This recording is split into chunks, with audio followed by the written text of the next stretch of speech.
Bonjour et bienvenue dans les voix de l'INSPE, le podcast de l'INSPE Campus de la Méno, une composante de l'Université de Strasbourg qui vous accompagne de manière hebdomadaire. Et on se retrouve pour un 11e épisode. On approche tout doucement de la fin d'année, donc de la fin de saison de ce podcast. J'espère que vous nous suivez toujours, parce qu'on se donne toujours autant de plaisir pour le faire. Qu'est-ce qu'il y a au menu aujourd'hui, Simonet ? Au menu donc aujourd'hui, vous allez retrouver la chronique Actu événements étudiants sur l'insertion professionnelle après vos études, la minute bien-être sur la mise en place de vos objectifs et la chronique décalée sur les méthodes miracles de TikTok pour vos révisions.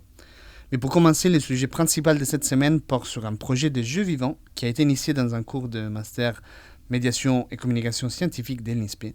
Et pour en parler, nous recevons Madame Sophie Guenel, professeure en sciences de l'éducation et de la formation, vice-présidente déléguée à la transformation pédagogique, réussite étudiante, orientation et directrice de l'IDIP, qui a initié les projets dans son cours de gestion de projet. Et donc, c'est parti pour l'interview.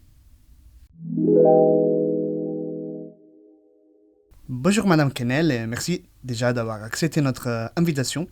Nous vous recevons cette semaine pour parler d'un projet que vous avez initié avec vos étudiants du master médiation et communication scientifique, dont d'ailleurs moi-même et notre Ryan faisons partie. Et donc nous allons justement aujourd'hui parler de ces projets, mais juste pour commencer, pouvez-vous simplement vous présenter brièvement ? Oui, bonjour, je suis Sophie Guenel, je suis donc enseignant-chercheur en sciences de l'éducation et de la formation ici à l'INSPE. Et avant de rentrer donc dans les vifs du sujet du projet, pouvez-vous nous expliquer votre approche dans l'enseignement de gestion des projets ? C'est en fait l'UE que vous enseignez au sein du master. Oui, alors l'UE de gestion de projet que vous avez donc suivi tous les deux, c'est une unité d'enseignement qui est un peu au service de l'ensemble de la formation, puisque vous allez développer des compétences de gestion de projet qui vont vous servir à la fois pour les autres enseignements, mais surtout pour votre vie professionnelle. L'idée, c'est effectivement que vous soyez capable de gérer un projet à la fin du module. Et la pédagogie que j'utilise pour vous apprendre à gérer un projet, c'est de la pédagogie par projet. Donc globalement, vous êtes dans le bain, mis en situation. Vous allez vivre réellement une gestion de projet par une pédagogie par projet. J'aurais très bien pu vous faire un cours magistral, vous expliquer la méthodologie, faire des exercices. Non, vous êtes allé dans le bain direct. Exactement, on est bien dans les bains directement. Et donc nous avons développé ces projets avec vous, appelés Morphos. Est-ce que vous pouvez nous résumer en quoi il consiste et quels étaient les objectifs de ce projet ? Alors, les meilleures personnes pour résumer ce projet-là, c'est vous. Parce qu'en pédagogie par projet et du coup pour cette gestion de projet, finalement, ça a été votre projet. Moi, je suis venue en disant, vous devez mener un projet, vous choisissez une exposition, un projet événementiel, ça aurait pu être des podcasts, et vous avez fait le choix de faire ce projet Morphos, donc un jeu vivant. Et c'est le défi, en fait, et dire autre chose de ce projet, sinon que c'est vraiment typiquement un projet qui allait dans la pédagogie que je voulais mener avec plusieurs personnes, avec un projet qui devait avoir un début, une fin, du financement, etc. Donc c'était parfait. Mais j'ai presque envie de vous retourner la question, moi, Ryan et Simonet. Morphos, c'est quoi ? Et bien Morphos, donc, comme l'a dit Madame Guenel, c'est un jeu vivant donc, dans l'univers de Cyberpunk. Donc ça mélange un peu les concepts de l'escape game et un peu du jeu de rôle. Donc on avait une salle qu'on avait aménagée avec un décor. Et on avait des PNJ, donc nous, des personnages non joueurs, qui jouaient un personnage et qui immergeaient directement la personne qui venait jouer dans l'univers avec des énigmes. Et donc l'objectif, c'était d'immerger le joueur à la fois dans l'univers du jeu, mais aussi de lui transmettre des savoirs, par exemple, sur la société ou sur les sciences de manière générale. Et donc c'était vraiment super, c'était une expérience incroyable. Expérience très positive, ouais, si je confirme. À la fois parce qu'il nous a donné l'opportunité de mettre vraiment en pratique de la médiation scientifique, donc en faisant vraiment un événement qui était réel, donc avec une participation de personnes externes, et de gérer donc un projet de A à Z, donc trouver les financements, trouver les lieux, définir les rôles de chacun. Et finalement, même si c'était intense et un peu stressé pour la réussite, on a eu des retours qui ont été très très positifs et qui donc nous motivent à reproduire aussi ces projets ou ce type de concept aussi dans le futur. En fait, c'est exactement ça. C'est que pour le cours de gestion de projet et pour une pédagogie par projet, il y a deux choses qui sont toujours importantes, c'est à la fois l'aspect méthodologique et le fond. Et dans cet enseignement-là, pour moi, il fallait vraiment absolument que vous développiez des compétences de gestion de projet, mais aussi que vous soyez dans votre diplôme à vous, qui était la communication scientifique. Donc, à tout moment, il fallait être à la fois en soutien et garde-fou de est-ce que vous êtes vraiment en train d'appliquer les bonnes méthodes de la gestion de projet, mais est-ce que vous êtes aussi bien sur la médiation scientifique? Vous vous souvenez, souvent je vous disais, mais c'est quoi votre objectif exactement? C'est quoi? C'est d'organiser un événement? Non, c'est de faire la médiation. Vous me répondiez, c'est de faire la médiation scientifique. Donc on était très très attachés au fond, et dans les résultats, c'était est-ce qu'il y a eu la qualité en médiation scientifique était là, mais aussi en méthodologie de la gestion de projet. Donc finalement, alors à la fois mon accompagnement. Alors, il y avait effectivement mes objectifs, mais à la fois mon accompagnement, il était très léger parce que c'était votre projet, parce que c'est vous les spécialistes de la médiation scientifique. Et à la fois, il était extrêmement difficile parce que ce rôle de garde-fou, et parfois, j'ai presque envie de dire de censeur, de dire « Vous êtes trop ambitieux, là, vous allez trop loin. Mais non, vous n'allez pas pouvoir avoir tous ces costumes. Quel est votre public? À quel moment c'est ?» Donc, j'avais vraiment ce côté un petit peu censeur, j'espère que non, mais en tout cas, de vraiment être le garde-fou pour que à la fois, vous puissiez réaliser votre projet, que je qualifierais de fou, parce que cette année, vraiment, ils sont allés au-delà de tout ce que je pouvais craindre ou espérer. Mais à la fois, voilà, il fallait soutenir votre projet, votre envie, votre enthousiasme et ce développement de compétences en médiation scientifique et garantir que ça puisse se faire et que vous appreniez quelque chose en gestion de projet. Et ça, c'est un accompagnement en pédagogie par projet. C'est toujours un accompagnement très, très difficile parce qu'on doit être expert de la méthode. En général, on est à peu près aussi expert du contenu. Là, ce n'était pas du tout le cas. Donc, moi, je dois l'avouer, cette année, je me suis sentie un petit peu en difficulté pour accompagner les étudiants. Heureusement, ils ont été formidables et ils y sont arrivés. Mais oui, la pédagogie par projet, c'est toujours un énorme challenge parce qu'on veut soutenir les étudiants, on veut qu'ils aillent le plus loin possible, mais on doit garantir qu'ils apprennent quelque chose et qu'il y ait le résultat derrière, que ça marche aussi. Merci déjà pour ces jolis mots. Donc, forcément, on comprend que vous avez été un peu surprise par la créativité et les choix de faire ce type d'événements. Quelles étaient justement vos craintes majeures ou les obstacles que, à votre avis, les étudiants, la promo ont dû surmonter? Alors, il y a des choses dont j'ai déjà un petit peu parlé. Ma principale crainte, c'est que vous n'appreniez pas, que vous sortiez de là en disant « on s'est bien amusé, mais on n'a rien appris en gestion de projet ». Il y a aussi cette crainte du résultat. Et si ça n'avait pas du tout marché, alors vous auriez pu apprendre beaucoup, mais avoir un événement où il n'y a personne ou qui ne donne pas de bons résultats. Donc ça, c'était une crainte. Après, ma crainte, elle était... il y avait d'autres craintes qu'on a toujours aussi en gestion de projet, en pédagogie par projet. C'est comment va fonctionner le groupe. Est-ce que tout le monde s'investit de la même façon? Est-ce que tout le monde s'y retrouve? Est-ce que les décisions sont prises collectivement? C'est vraiment le travail d'équipe parce qu'il y a, dans la pédagogie par projet, il y a plein de choses autour. C'est effectivement aussi comment on travaille en équipe, comment on s'organise, comment on capitalise, etc.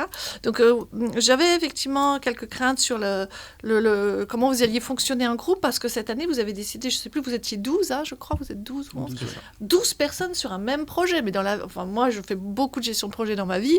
12 personnes sur un même projet qui travaillent de façon horizontale, sans réelle division du travail. C'est un sacré challenge, mais vous l'avez relevé. Et Simone, vous parliez de créativité. Vous avez été d'une créativité et finalement d'une rigueur qui ont été très impressionnantes. Et donc, selon vous, les jeux vivants, finalement, en ayant vous-même participé finalement au jeu, vous vous y êtes prêté. Donc, ce jeu vivant a-t-il été un outil efficace de médiation scientifique? Est-ce qu'à part les jeux et la gestion des projets, donc les côtés drôles du jeu, est-ce que vous avez aussi appris quelques concepts? Alors, vous êtes dans un domaine qui n'est pas du tout le mien, la médiation scientifique. Donc, forcément, je ne pouvais qu'apprendre. Mais néanmoins, j'ai trouvé qu'effectivement, c'était une très, très bonne idée que de faire cette gestion de projet pour réaliser un jeu vivant, parce il vous a permis, effectivement, de mettre plein de choses en place qui sont de l'organisation, qui sont de l'événementiel. C'est de revenir toujours à cette médiation scientifique quand on est un communicant scientifique, en fait, l'objectif, c'est toujours de faire de la médiation scientifique. Et le reste ne doit pas être de l'apparat. C'est au service, ni de l'apparat, ni la méthode pour la méthode, mais c'est au service de la médiation scientifique. Donc j'ai trouvé que c'était un très bel exercice pour vous. Et j'ai presque envie de vous retourner la question, finalement, d'avoir fait ce jeu vivant dans le cadre de ce cours. Est-ce que vous trouvez que ça vous a formé à la médiation scientifique et que pour vous, c'est un outil vraiment très précieux de médiation scientifique ? Alors moi personnellement je trouve que vraiment c'est un outil très très puissant. On s'est rendu compte vraiment en faisant déjà c'était très très dur de concilier médiation scientifique et justement le jeu derrière, tout ce qui est narratif et tout. Mais je trouve que c'est vraiment très puissant et que les gens en fait commencent à vraiment être immergés dans les savoirs scientifiques sans même s'en rendre compte. Et que c'est un outil qui devrait être beaucoup plus mis en avant, comme par même les escape games scientifiques, sans forcément le côté jeu de rôle. Mais je trouve que c'est vraiment, vraiment puissant. Moi, j'ai quand même aussi une dernière question pour vous. Quelles compétences pensez-vous avoir développées, peut-être plus en gestion de projet, du coup, qu'en médiation scientifique, par l'événement que vous avez créé et l'exercice que vous avez mené ? Déjà, la division du travail, comme vous avez souligné, on était beaucoup. Donc forcément, il y avait une nécessité de se diviser en sous-équipes, chacun avec des tâches très spécifiques, mais en même temps, et périodiquement, de remettre tout l'avancement de ces différents avancements tous ensemble. Donc, par exemple, moi, je me suis occupé à un moment de quelque chose que je n'avais jamais été confronté auparavant. C'était par exemple trouver des lieux, chercher des financements. Et donc ça, c'était quelque chose sûrement de très formateur. Très formateur. Je suis assez d'accord avec ce que tu dis de manière générale. On a vraiment été mis face à des réalités qui n'étaient pas du tout les nôtres. Nous, on était plus justement sur de la rédaction, médiation scientifique, etc. et pas vraiment sur le côté événementiel. Et je trouve que ça a vraiment été important et ça nous a vraiment formés. Ouais. Eh bien, merci beaucoup pour cette discussion très intéressante. C'était vraiment un plaisir de vous recevoir et à bientôt. À très bientôt et bonne chance à vous pour la suite. Au revoir. Merci beaucoup. Et donc maintenant, on retrouve Émilie pour la chronique Actu et événements étudiants. À toi, Émilie. Aujourd'hui, dans notre chronique Actu événements étudiants, nous allons vous parler de l'insertion professionnelle et du réseau alumni proposé par l'UNISTRA. La grande majorité des étudiants de l'INSPE préparent les concours de l'enseignement et leur projet d'insertion professionnelle se réalise par l'obtention d'un poste dans l'éducation nationale. Certains vont pourtant choisir une autre voie professionnelle, parfois en se réorientant, et d'autres n'obtiendront pas les résultats espérés au concours. Ainsi, à l'INSPE, on ne vous prépare pas seulement au concours. Dès la première année de master, on vous accompagne pour découvrir toutes les voies possibles après vos études, même en dehors de l'éducation nationale. Parce qu'un parcours, ça se construit aussi avec des rencontres, des échanges et des opportunités parfois inattendues. 2 temps forts sont organisés pour vous préparer à tout ça. D'abord, en mars, une journée spéciale pour explorer les métiers de l'éducatif. Au programme, des anciens étudiants qui racontent leur parcours, leurs stratégies et leurs réussites. Une table ronde avec des employeurs, avec des maires, des associations, des structures éducatives se rassemble et vous pouvez poser toutes vos questions et confronter les réalités du terrain. Enfin, en fin mai ou début juin, une deuxième chance est proposée pour ceux qui ont manqué la première session, toujours avec des professionnels, des anciens et même l'espace avenir de l'UNISTRA qui est présent pour vous guider. Ce dispositif d'information à l'insertion concerne tous les étudiants, que vous soyez en M1 ou en M2, et que vous envisagiez une reconversion. Parce qu'un diplôme, c'est une clé, mais pas la seule. Mais alors, que propose l'UNISTRA de son côté ? Le réseau alumni de l'UNISTRA, c'est une communauté qui réunit des diplômés, des doctorants, des personnels, des recruteurs ou encore des partenaires de l'Université de Strasbourg. Leur objectif est de favoriser l'entraide professionnelle et d'encourager le partage de savoir et d'expérience. Aujourd'hui, le réseau alumni compte plus de 55 000 membres. C'est donc un réseau qu'il faut connaître et auquel il faut s'inscrire. Ce réseau permet aussi d'accéder à des offres d'emploi, par exemple, ou de bénéficier de conseils de carrière. L'inscription est évidemment gratuite et cela, peu importe le statut dont vous bénéficiez. Donc, que vous soyez étudiant, membre du personnel ou bien maître de conférence, vous avez accès au réseau alumni. Vous retrouvez le lien dans la description pour plus d'informations. Et voilà, vous en savez plus à présent sur l'insertion professionnelle à l'INSPE et à l'UNISTRA. On passe tout de suite à la traditionnelle Minute Bien-être présentée par Simonet. Salut les amis, on se retrouve pour une nouvelle Minute Bien-être. Dans les semaines précédentes, nous avons parcouru plein de sujets. Comment se concentrer, l'importance de bien dormir, les techniques de mémorisation et d'apprentissage ou encore comment gérer au mieux la prise de caféine. Mais on fait quoi au tout début, quand nous devons définir notre stratégie globale de bien-être? Aujourd'hui, c'est exactement le sujet que nous allons développer. Comment définir un objectif et surtout comment mettre de notre côté toutes les chances pour l'atteindre. Parce que, comme j'aime beaucoup le répéter, ça aussi c'est une question de biologie. Encore de la biologie. Encore de la biologie, toujours. Dans ton cerveau, dans notre cerveau, nous tous, il y a des circuits qui décident si ça vaut le coup d'agir ou non. Les go et no-go, comme on dit les anglo-saxons. Et au centre de tout ça, il y a la dopamine. Pas la molécule du plaisir, comme beaucoup le croient, mais celle de la motivation. Ok, mais comment on fait? Exactement, concrètement, comment on fait? Ton objectif doit être difficile, mais atteignable. Trop facile, en fait, ton cerveau s'ennuie. Il ne retient pas assez stimulant pour donner les signaux de go. Trop ambitieux, il abandonne. Il ne voit pas l'intérêt d'investir plein d'énergie pour quelque chose qui est irréalisable. Et donc, le bon objectif, c'est celui qui te fait dire « ça va être dur, mais c'est possible ». Et là, tu vas doubler tes possibilités de réussir ton objectif. Ensuite, arrête de juste penser au résultat final d'une façon positive. Parce qu'en fait, visualiser la réussite, c'est bien pour démarrer, ça peut fournir de la motivation initiale, mais ça ne suffit pas pour tenir sur la durée. Les chercheurs ont démontré que ce qui marche vraiment, c'est de se rassurer en prévoyant des réponses aux interrogations naturelles qu'on peut avoir. Donc, qu'est-ce qui se passe si je n'arrive pas? Comment je vais me sentir si je ne fais pas cette chose? Ou encore, d'anticiper l'échec. Qu'est-ce qui va me faire dévier? Ou est-ce que je vais craquer? Et penser donc à comment éviter tout ça concrètement. Oula, ça me rend anxieux rien que d'y penser. J'ai essayé, c'est peut-être une pensée, une visualisation un peu négative, mais selon la science, c'est ce qui nous aide à poursuivre donc, nos objectifs. Je passe donc au troisième point, c'est de passer à l'action en fait, de manière très simple. Donc, ton cerveau fonctionne avec des go et no-go, comme on a vu au début, et être très spécifique sur l'objectif, ça aide à prendre l'action.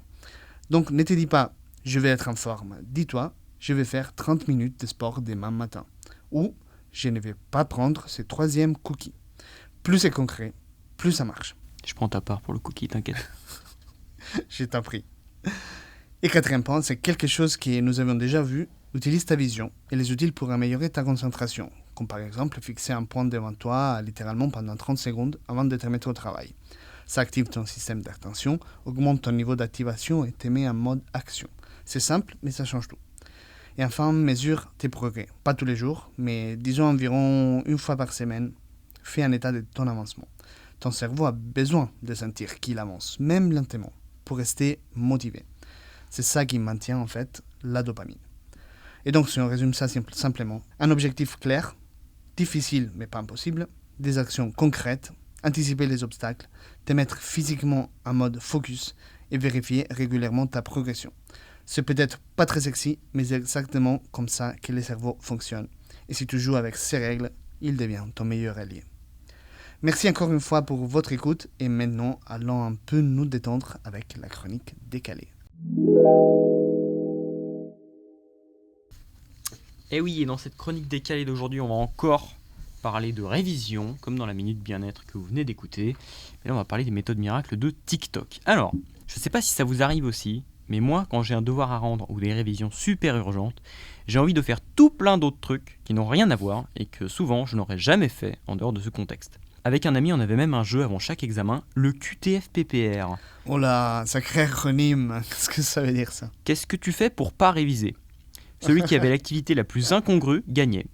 Lui, par exemple, un jour, il a trié ses cartes Yu-Gi-Oh qu'il n'avait pas touchées depuis 10 ans. Il a gagné haut la main. Mais ce genre d'activité, ça donne mauvaise conscience. Alors parfois, on se dit que cette activité qui n'est pas révisée, en fait, elle aide quand même un peu à travailler. Bah oui, certes, je doomscroll sur TikTok, mais je regarde des vidéos qui m'expliquent comment être productif. Ça me sera très utile quand je m'y mettrai. Attends une seconde, parce que je crois qu'on a encore besoin d'un décodage pour doomscroll. Doomscroll, mais tu as quel âge? Ça veut dire scroller à l'infini sur une application, genre TikTok. Ok, bien, reçu. Donc je disais, les vidéos productives, vous voyez très bien de quoi je parle. Les TikTok de ces étudiants à la mine parfaite qui révisent pendant 18 heures d'affilée en sirotant du matcha. Là. Bon, mais est-ce que leur technique révolutionnaire qui leur permet de retenir 200 diapos de cours par cœur, ça marche? Eh ben on va voir. Déjà, en général, ce genre de vidéos de révision font ce qu'on appelle de la productivité esthétique. Tout est dans le nom, les fiches de révision sont impeccables, soulignées, stabilotées, bichonnées. Limite, ils font des lettrines à chaque début de paragraphe, c'est vraiment n'importe quoi. Bon, en vrai, si toi ça t'aide de faire des fiches hyper stylisées pendant des heures, on va pas t'enlever ça, c'est chacun sa méthode, c'est ok. Mais c'est vrai que ton cerveau s'en fiche un petit peu que ce soit esthétique pour retenir. En plus, tout le temps que tu passeras à faire des petits cœurs sur les i, tu vas pas le passer à réviser. C'est de la procrastination active. Alors hop, t'as le droit de faire des fiches qui bavent et qui n'ont pas l'air ouf en apparence, et ça va sûrement te permettre d'apprendre de façon plus active. Alors bon, je critique les méthodes TikTok, mais tout n'est pas à jeter, loin de là. Par exemple, le blurting. Et ok, là je suis obligé de faire une autre pause décodage. Explique-nous, qu'est-ce que c'est le blurting, Ryan? Alors le blurting, c'est une pratique qui vise à prendre une feuille blanche et la noircir le plus possible avec tout ce que tu sais sur ton sujet. Ça marche. C'est ce qu'on appelle de la récupération active. Mais alors récupération, ça ne veut pas dire que c'est reposant. Le but, c'est d'aller récupérer l'information loin dans ton cerveau pour consolider les liens entre les concepts. C'est comme une forêt. Si tout le monde marche au même endroit dans l'herbe, au bout d'un moment, il n'y aura plus d'herbe et on aura un sentier. C'est exactement la même chose dans ton cerveau. Donc ça, c'est une super méthode, mais sur TikTok, on va souvent te montrer ça comme une course. Alors que pas du tout, ça doit bien prendre un quart d'heure pour ressortir le max, pour presser ce jus de cerveau. En plus, ça permet direct de te tester sur ce que tu sais ou non sur le sujet, et comme ça, tu sais si tu vas réviser toute la nuit ou pas. Bon, alors, vous l'avez compris, tout n'est pas à jeter sur les méthodes TikTok. Par contre, ce qu'il y a à retenir, c'est qu'il y a un risque que vous vous compariez aux personnes qui disent faire 16 heures de révision d'affilée avec des jolies notes et du matcha, et que ça vous crée un complexe. Rappelez-vous, les réseaux sociaux, ce ne sont pas la vraie vie. Ce que vous voyez dans ces vidéos, c'est du contenu principalement esthétique, voire satisfaisant, qui a pour but de faire des vues. En gros, si vos révisions sont instagrammables, mais que vos contrôles sont désastreux, c'est peut-être que vous n'avez pas la bonne méthode. Par contre, vous pouvez vous lancer sur TikTok.